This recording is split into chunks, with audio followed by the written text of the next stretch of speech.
யோவான் 1 முதல் வசனத்துல சொல்லப்பட்டிருக்கு, ஆதியிலே வார்த்தை இருந்தது, அந்த வார்த்தை தேவனிடத்தில் இருந்தது, அந்த வார்த்தை தேவனாய் இருந்தது. தேவனுடைய விசுவாசத்தை உடையவர்களாய் இருந்து உங்களுடைய வாழ்க்கையில் இருக்கக்கூடிய மலையை பார்த்து நீங்கள் அதை பெயர்க்க வேண்டும்.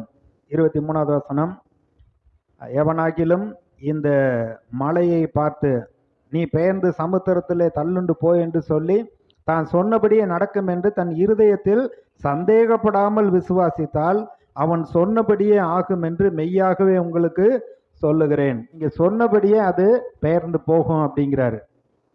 நீங்க மத்தேயு சுவிசேஷத்துல அங்கேயும் அப்படிதான் சொல்றாரு.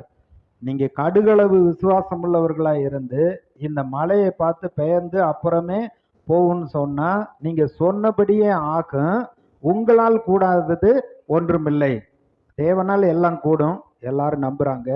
ஆனா விசுவாசிக்கிறவனுக்கு எல்லாம் கூடும் என்று சொல்லி இருக்கிறார்.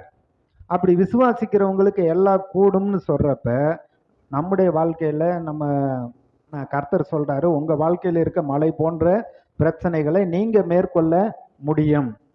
இப்போ ஒவ்வொருத்தருடைய வாழ்க்கையிலையும் மழை எப்படி வருது, பிரச்சனைகள் வருதுன்னா நம்ம வாயின் வார்த்தையினால மலைகளை உண்டாக்குகிறோம். அது சின்னதா இருக்கிறத பெருசாக்கிறோம். அதையே காலையிலையும் நைட்டு மதியானமும் சொல்லி இரவும் பகலும் தியானிச்சு அப்படியே சொல்லி சொல்லி மலைகளை உண்டாக்கிறோம்.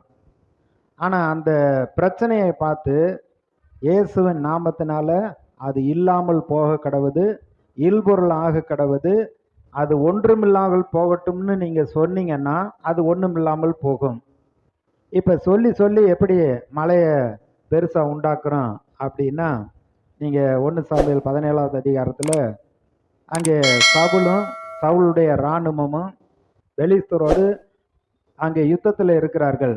கோலியாத்து ஒருத்தன் வர்றான், வந்து நின்று ஒத்தைக்கு ஒத்த இஸ்ரவேல்ல இருந்து ஒரு ஆளு வாங்க, எங்களை மேற்கொண்டீங்கன்னா என்னைய ஜெயிச்சுட்டா நாங்க எல்லாருமே உங்களுக்கு அடிமை, அது மாதிரி நீங்க தோத்து போயிட்டா நீங்களும் சரி உங்க இராணுவம் சரி எங்களுக்கு அடிமை என்று ஒரு மனிதன் 1 நாள் இல்ல 2 நாள் இல்ல 40 நாள் சொல்லி சொல்லி அவனை பெரிய மலை போல ஆக்கிட்டான்.